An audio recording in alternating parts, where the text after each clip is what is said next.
സ്വാമി ശാശ്വതീകാനന്ദയുടെ മരണം കൊലപാതകമാണെന്ന് സ്ഥിരീകരണം. പ്രിയൻ എന്ന വാടക കൊലയാളിയാണ് ശാശ്വതീകാനന്ദയെ കൊന്നതെന്ന് കൂട്ടുപ്രതിയായ സജീഷ് വെളിപ്പെടുത്തി. കൊല നടത്തിയത് വെള്ളാപ്പള്ളിക്ക് വേണ്ടിയാണെന്നും സജീഷ് വെളിപ്പെടുത്തി. പ്രവീണിനെ പ്രിയൻ കൊന്നത് ശാശ്വതീകാനന്ദയുടെ കൊല പുറത്തറിയിക്കാതിരിക്കാനാണെന്നും സജീഷ് പറഞ്ഞു. സ്വാമി ശാശ്വതീകാനന്ദയുടെ മരണവുമായി ബന്ധപ്പെട്ട് വളരെ നിർണായകമായ വെളിപ്പെടുത്തലാണ് ഇപ്പോൾ ഉണ്ടായിരിക്കുന്നത്. വെള്ളാപ്പള്ളി നടേശന്റെ കൊട്ടേഷൻ ഏറ്റെടുത്ത് പ്രിയനാണ് സ്വാമിയെ വധിച്ചത് എന്നാണ് പ്രവീൺ വധക്കേസിൽ പ്രിയന്റെ കൂട്ടുപ്രതിയായ സജീഷ് വെളിപ്പെടുത്തിയിരിക്കുന്നത്.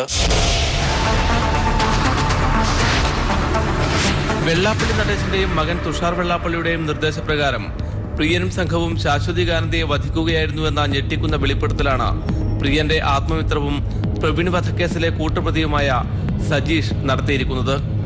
ശാശ്വതീകാനന്ദയെ വധിച്ച സംഘത്തിൽ പ്രിയനൊപ്പം പ്രവീണും ഉണ്ടായിരുന്നു. വിവരം പുറത്തറിയാതിരിക്കാനാണ് പ്രവീണിനെ കൊലപ്പെടുത്തതെന്നും സജീഷ് വ്യക്തമാക്കുന്നു. വെള്ളാപ്പള്ളിയും പ്രിയനായിട്ടുള്ളത് എന്തെന്ന് പറഞ്ഞു കഴിഞ്ഞാൽ ഭയങ്കര അടുപ്പാണ് അവർ തമ്മിൽ. ഈ കേസ് പ്രിയനെ കൊണ്ട് ചെയ്യിപ്പിച്ചത്, സ്വാമിയുടെ കൊലപാതകം പ്രിയനെ കൊണ്ട് ചെയ്യിപ്പിച്ചത് വെള്ളാപ്പള്ളി നടക്കുന്ന മകൻ തുഷാറും കൂടിയിട്ടാണ്. ഇത് കൂട്ടത്തിലുള്ള ആരും വിളിക്കാതെ പ്രവീണ വിളിച്ചുകൊണ്ട് ആരാൻ തിരിക്കാൻ വേണ്ടി അത്ര ബുദ്ധിപൂർവ്വമാണ് പ്രവീണ വിളിച്ചിട്ട് പോയത്. പക്ഷേ പ്രവീൺ വെള്ളടിച്ചിങ്ങനെ പുറത്ത് പറയുന്നതുകൊണ്ട് അവന് ഭയങ്കര കഷ്ടകാലമായി അവൻ വിചാരിക്കാതെ സംഭവിക്കുന്നത്. പ്രവീൺ ഇങ്ങനെ വിളിച്ചു പറഞ്ഞിട്ടുണ്ടായിരുന്നു. അപ്പോൾ വെള്ളാപ്പള്ളിയും തുഷാറും കൂടി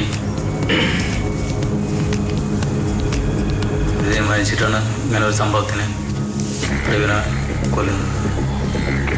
വെള്ളാപ്പള്ളിയുടെയും തുഷാറിന്റെയും ഒത്താശ പ്രകാരമാണ് പ്രവീണിനെയും വധിച്ചത്. വെള്ളാപ്പള്ളിയുടെ കയ്യിൽ നിന്നും തനിക്ക് 10 ലക്ഷം രൂപ വാങ്ങിത്തരാമെന്ന് പ്രിയൻ പറഞ്ഞതായും സജീഷ് വെളിപ്പെടുത്തി. വെള്ളാപ്പള്ളിക്ക് സംരക്ഷണം നൽകുന്നത് പ്രിയന്റെ ഗുണ്ടകനാണെന്നും സജീഷ് പറഞ്ഞു. അവൻ പറഞ്ഞു, അറിയാൻ നീ ഒരു കാരണം കൊണ്ടും പിടി കൊടുക്കരുത്. എന്നെപ്പോൾ വെള്ളാപ്പള്ളിയും തുഷാറും ഇപ്പം സഹായിച്ചിട്ടില്ല, ഇപ്പം സഹായിച്ച പുറത്തറിയെന്ന് വെച്ചിട്ട് അവർ പറഞ്ഞ് സാവധാനം ചെയ്യാമെന്നാണ് പറഞ്ഞേക്കണത്. അപ്പം നിനക്ക് എന്തായാലും ഞാൻ നിനക്ക് 10 ലക്ഷം രൂപ ഞാൻ തരാം. ഇപ്പം നീ എവിടെയെങ്കിലും പിടി കൊടുക്കാതെ നിന്നോ. ആ ഒറ്റ ബലത്തിൻ്റെ പേരിലാണ് അവനെ സഹായിക്കാന്ന് പറഞ്ഞ ധൈര്യത്തിൻ്റെ പേരിലാണ് ഞാൻ ഇത്ര കൊല്ലമായിട്ട് ഒളിവിൽ നിൽക്കുന്നത് തന്നെ. സ്വാമിയെയും പ്രവീണിനെയും ഇല്ലാതാക്കിയതുപോലെ വെള്ളാപ്പള്ളിയും പ്രിയനും ചേർന്ന് തന്നെയും അപായപ്പെടുത്തുമെന്ന് ഭയമുണ്ടെന്നും സജീഷ് പറഞ്ഞു. അവർ വലിയ വലിയ ആൾക്കാരാണ്. അവൻ്റെ അടുത്ത് അതിനുള്ള പിള്ളേരുകളുണ്ട്. വെള്ളാപ്പള്ളിയുടെ അടുത്തും തുഷാറിൻ്റെ അടുത്തും പൈസയുണ്ട്. അപ്പോൾ എന്നെ എന്ത് വേണമെങ്കിൽ അവർക്ക് ചെയ്ത് കളയാം. സ്വാമിനെ ചെയ്ത പോലെയോ അല്ലെങ്കിൽ പോയി പ്രവീണ ചെയ്ത പോലെയോ വേറെ ആരെങ്കിലും വെച്ചിട്ട് തന്നെ ചെയ്യിപ്പിക്കാം അവർക്ക്. 2005 ഫെബ്രുവരി 15-നാണ് പ്രവീൺ കൊല്ലപ്പെടുന്നത്. കൊലപാതകം നടന്ന് 9 വർഷത്തോളം ഒളിവിലായിരുന്ന സജീഷ് കഴിഞ്ഞ വർഷം ഒക്ടോബർ 15-ന് വടകരയിൽ വെച്ച് പോലീസ് പിടിയിലായി. ഇപ്പോൾ വിയ്യൂർ സെൻട്രൽ ജയിലിൽ തടവിൽ കഴിയുകയാണ് സജീഷ്. PV കുട്ടൻ, കോഴിക്കോട്. സജീഷിന്റെ വെളിപ്പെടുത്തലിന്റെ അടിസ്ഥാനത്തിൽ സമഗ്ര അന്വേഷണം വേണമെന്ന് അഡ്വക്കേറ്റ് CK വിദ്യാസാഗറും ബിജു രമേശും ആവശ്യപ്പെട്ടു. തന്റെ ജീവന് ഭീഷണിയുണ്ടെന്ന് കാട്ടി ആഭ്യന്തര വകുപ്പിന് പരാതി കൊടുത്തെങ്കിലും നടപടി ഉണ്ടായിട്ടില്ലെന്നും ബിജു രമേശ് കുറ്റപ്പെടുത്തി. വധഭീഷണിയുണ്ട് എന്ന വെള്ളാപ്പള്ളി നടേശന്റെ അവകാശവാദം Z കാറ്റഗറി ലഭിക്കാൻ വേണ്ടിയുള്ള നാടകമാണെന്നും ഷാജി വെട്ടൂരാൻ പറഞ്ഞു. പീപ്പിളിനോട് പ്രതികരിക്കുകയായിരുന്നു 3 പേരും. സജീഷിന്റെ വെളിപ്പെടുത്തലിന്റെ അടിസ്ഥാനത്തിൽ സമഗ്രമായ അന്വേഷണം വേണമെന്ന് അഡ്വക്കേറ്റ് CK വിദ്യാസാഗറും ബിജു രമേശും ആവശ്യപ്പെട്ടു. തന്റെ ജീവന് ഭീഷണിയുണ്ടെന്ന് കാട്ടി ആഭ്യന്തര വകുപ്പിന് പരാതി കൊടുത്തെങ്കിലും നടപടി ഉണ്ടായിട്ടില്ലെന്നും ബിജു രമേശ് കുറ്റപ്പെടുത്തി. വധഭീഷണിയുണ്ട് എന്ന വെള്ളാപ്പള്ളി നടേശന്റെ അവകാശവാദം Z കാറ്റഗറി ലഭിക്കാൻ വേണ്ടിയുള്ള നാടകമാണെന്നും ഷാജി വെട്ടൂരാനും പറഞ്ഞു. പീപ്പിളിനോട് പ്രതികരിക്കുകയായിരുന്നു 3 പേരും. സമഗ്രമായിട്ടുള്ള അന്വേഷണം ഉണ്ടാകണം. പിന്നെ ഇവർക്കൊക്കെ അപകടം ഉണ്ടാകാതിരിക്കാനുള്ള സാധ്യതകളുണ്ടോ ഉണ്ടെങ്കിൽ അതിനുള്ള മുൻകരുതൽ എടുക്കണം. അതുകൊണ്ടാണ് ഞാൻ പറഞ്ഞത് അവർക്കൊക്കെ ശരിയായ സംരക്ഷണം കൊടുക്കുകയും കഴിയുന്നത്ര വേഗത്തിൽ ഇവർ നടത്തിയിരിക്കുന്ന ഈ വെളിപ്പെടുത്തലുകളെ സംബന്ധിച്ചിട്ടുള്ള അന്വേഷണം ഉണ്ടാകണം. ക്രൈംബ്രാഞ്ച് അന്വേഷണം തുടങ്ങിയിട്ടെന്നാണ് ഞാൻ മനസ്സിലാക്കുന്നത്. ആഭ്യന്തരമന്ത്രി കത്തുകൊടുത്തു സമയത്ത് വെള്ളാപ്പള്ളി നടക്കാനുള്ള വന്നിരിക്കുന്ന എനിക്ക് ഭീഷണി, എനിക്ക് എന്ത് സംഭവിക്കുമെന്ന് പറഞ്ഞിട്ട് പോലും എനിക്ക് പോലീസ് സംരക്ഷണമില്ല. ഈ വെള്ളാപ്പള്ളി അടയ്ക്കുന്നതിന് 100 ഇരട്ടി ഇൻകം ടാക്സ് അടയ്ക്കുന്ന വ്യക്തിയാണ് ഞാൻ. ആ വ്യക്തി എന്നുള്ള നിലയ്ക്ക് പോലും പോലീസിന്റെ ഒരു യാതൊരു രീതിയിലുള്ള സംരക്ഷണവും തരാതെ ഒരു അവസ്ഥയിൽ ഞാനിന്ന്, അതുകൊണ്ട് ഞാനിന്നലെ പോലീസ് പ്രസ് കോൺഫറൻസിൽ പറഞ്ഞു എനിക്ക് എന്ത് സമയത്തും എന്ത് സംഭവിക്കാം. ഇന്നലെ ഭീഷണിയുണ്ടെന്ന് പറഞ്ഞൊരു ലെറ്റർ വന്ന് സെൻട്രൽ ഗവൺമെന്റിന് Z കാറ്റഗറി പ്രൊട്ടക്ഷൻ കിട്ടാൻ വേണ്ടിയുള്ള നാടകം ഉണ്ടാക്കുന്നത്. നേരത്തെ ഇവിടെ സ്റ്റേറ്റ് ഗവൺമെന്റ് പോലീസ് പ്രൊട്ടക്ഷൻ കൊടുത്തിരിക്കുന്ന ഈ കള്ളത്തരം ചെയ്യാനും ഈ കൊലയൊക്കെ നടത്താൻ വേണ്ടിയുള്ള രീതിയാണ്. മലപ്പുറം, പാലക്കാട്, പത്തനംതിട്ട ജില്ലകളിലും തെരഞ്ഞെടുപ്പിനുള്ള ഒരുക്കങ്ങൾ പൂർത്തിയായി. നിശബ്ദ പ്രചാരണത്തിന്റെ അവസാന മണിക്കൂറിലും സ്ഥാനാർത്ഥികളും പാർട്ടി പ്രവർത്തകരും സജീവമാണ്. പാലക്കാട് ജില്ലയിലെ 20 കേന്ദ്രങ്ങളിൽ നിന്നുള്ള തെരഞ്ഞെടുപ്പ് സാമഗ്രികളുടെ വിതരണം ഉച്ചയോടെ അവസാനിച്ചു. പോളിംഗ് ബൂത്തുകളുടെ സജ്ജീകരണവും പൂർത്തിയായി. 88 ഗ്രാമപഞ്ചായത്ത്, 13 ബ്ലോക്ക്, 30 ഡിവിഷനുള്ള ജില്ലാ പഞ്ചായത്ത്, 7 മുനിസിപ്പാലിറ്റി എന്നിവിടങ്ങളിലേക്കാണ് തെരഞ്ഞെടുപ്പ്.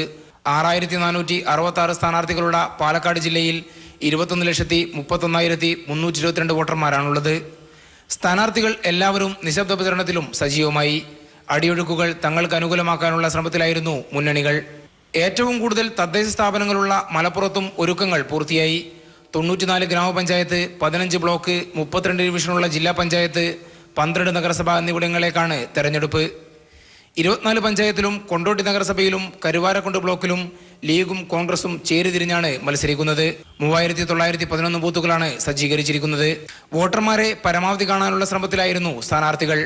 53 ഗ്രാമപഞ്ചായത്ത്, 8 ബ്ലോക്ക്, ജില്ലാ പഞ്ചായത്ത്, 4 നഗരസഭ എന്നിവിടങ്ങളിലേക്കാണ് പത്തനംതിട്ടയിൽ തെരഞ്ഞെടുപ്പ് നടക്കുന്നത്. എല്ലാ ക്രമീകരണങ്ങളും ഇതിനകം പൂർത്തിയായി.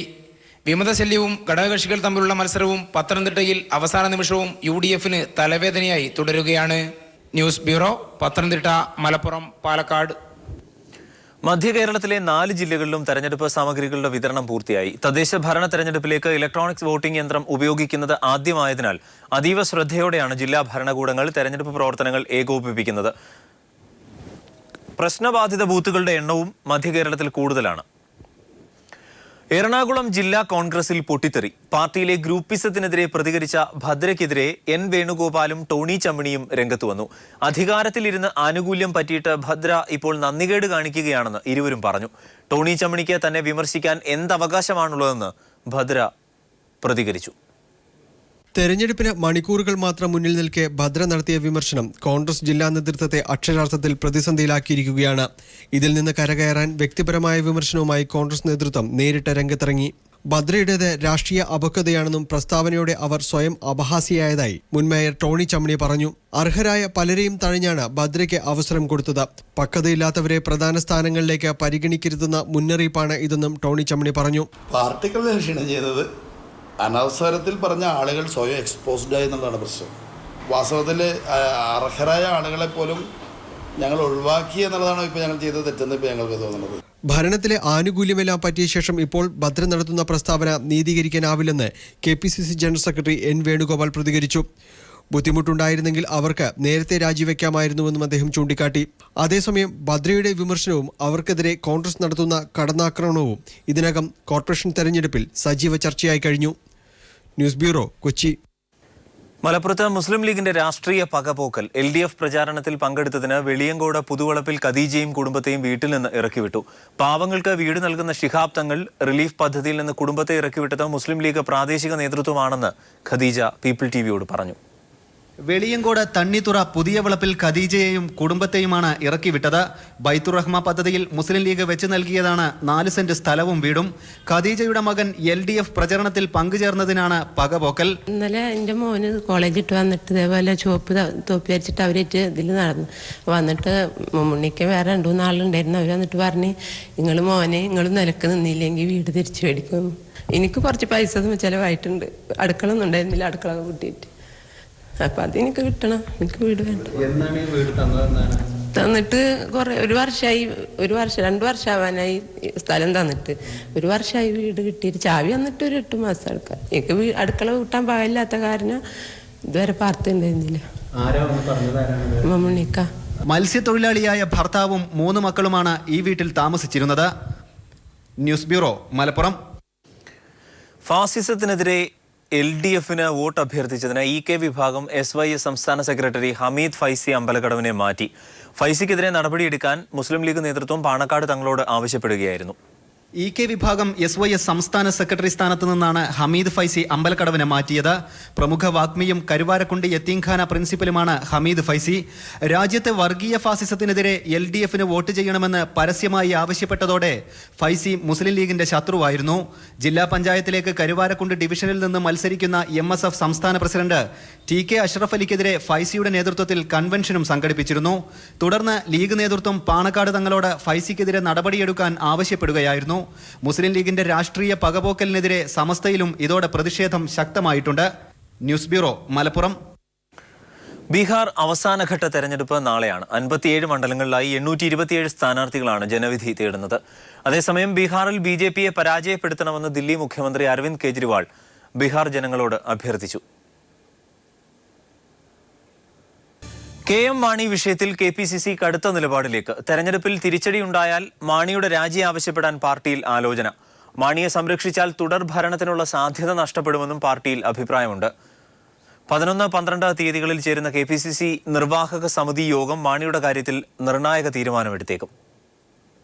തദ്ദേശ തെരഞ്ഞെടുപ്പിന് ശേഷം KM മാണി ധനകാര്യമന്ത്രി സ്ഥാനം ഒഴിയണമെന്ന കടുത്ത നിലപാടിലേക്കാണ് KPCC നേതൃത്വം നീങ്ങുന്നത്. മാണിയെ പ്രതിരോധിക്കാനായി ചാനൽ ചർച്ചകളിൽ പങ്കെടുക്കേണ്ടെന്ന് നേതാക്കൾക്ക് നിർദ്ദേശമുണ്ട്. KM മാണിക്കെതിരായ കോടതി ഉത്തരവിൽ ജനങ്ങളെ ബോധ്യപ്പെടുത്താവുന്ന വിശദീകരണം നൽകാനാകുന്നില്ല. മാണിയെ സംരക്ഷിച്ചാൽ തുടർ ഭരണത്തിലുള്ള സാധ്യത നഷ്ടപ്പെടുമെന്നും KPCC നേതൃത്വം വിലയിരുത്തുന്നു. തെരഞ്ഞെടുപ്പിന് ശേഷം ചേരുന്ന KPCC നിർവാഹക സമിതി യോഗം KM മാണിക്കെതിരായ കോടതി ഉത്തരവ് ചർച്ച ചെയ്യും. പറയേണ്ട കാര്യങ്ങൾ പറയേണ്ട സമയത്ത് പറയുമെന്ന നിലപാട് VM സുധീരൻ ആവർത്തിച്ചു. എല്ലാ കാര്യത്തിലും പറയേണ്ട കാര്യങ്ങൾ പറയേണ്ട സമയത്ത് ഞാൻ നേരത്തെ പറഞ്ഞു, താങ്കളോട് തന്നെ പറഞ്ഞു, രാഷ്ട്രീയ ഔചിത്യം പാലിച്ചുകൊണ്ട് തീരുമാനിക്കുമെന്ന്. പത്രപ്രവർത്തകന് ഔചിത്യമുണ്ട്, രാഷ്ട്രീയ പ്രവർത്തകന് ഔചിത്യമുണ്ട്. അതുകൊണ്ട് രാഷ്ട്രീയ പ്രവർത്തകൻ്റെ ഔചിത്യം മാനിച്ചുകൊണ്ട് ഈ കാര്യങ്ങളെല്ലാം വിലയിരുത്തും. കൃത്യമായി പറയേണ്ട കാര്യങ്ങളൊക്കെ പറയേണ്ട സമയത്ത് എല്ലാവരുമായി ചർച്ച ചെയ്ത് ആലോചിച്ചുകൊണ്ട് തന്നെ പറയും. എല്ലാം ഭംഗിയാവും. മാണി രാജിവെച്ചാലുണ്ടാകുന്ന സാഹചര്യങ്ങൾ തെരഞ്ഞെടുപ്പിന് ശേഷം ഗൗരവമായി പരിശോധിക്കും. കേരള കോൺഗ്രസിൽ നിന്നും മാണിക്കെതിരെ എതിർപ്പ് വരുന്ന സാഹചര്യത്തിൽ മുന്നണി വിടുന്നത് ഉൾപ്പെടെയുള്ള കാര്യങ്ങൾ ഉണ്ടാകില്ലെന്നും കോൺഗ്രസ് നേതൃത്വം വിലയിരുത്തുന്നു. 2G സ്പെക്ട്രം അഴിമതിയിൽ കോൺഗ്രസ് നേതാക്കൾ പങ്കാളികളായിരുന്നില്ല. എന്നാൽ ഘടകകക്ഷികളുടെ അഴിമതിയെ പ്രതിരോധിക്കേണ്ടി വന്നത് കോൺഗ്രസിന് തിരിച്ചടിയുണ്ടാക്കി. സമാന സാഹചര്യം സംസ്ഥാനത്തുണ്ടാകുമെന്നാണ് കോൺഗ്രസ് നേതൃത്വത്തിന്റെ വിലയിരുത്തൽ. തെരഞ്ഞെടുപ്പിന് ശേഷം മാണിയുടെ രാജി ആവശ്യം KPCCയുടെ തലപ്പത്തു നിന്ന് ഉയരുമെന്നാണ് വ്യക്തമായ സൂചനകൾ. MR Sajesh, news bureau, Thiruvananthapuram. Bar കോഴക്കേസിൽ ഹൈക്കോടതി നിർദ്ദേശം അട്ടിമറിച്ചത് ഉമ്മൻചാണ്ടിയും KM മാണിയുമാണെന്നതിന്റെ തെളിവാണ് പുറത്തുവന്നതെന്ന് പ്രതിപക്ഷ നേതാവ് VS അച്യുതാനന്ദൻ. അഭിഭാഷകർക്കുള്ള ഫീസ് നൽകുന്നതുമായി ബന്ധപ്പെട്ട് വിജിലൻസിന്റെ രേഖ ഇതിന്റെ തെളിവാണ്. പാപക്കറ കഴുകിക്കളയാൻ സർക്കാരിനാകില്ലെന്ന് തെളിയിക്കുന്നതാണ് കോടതി വിധിയെന്നും VS പറഞ്ഞു.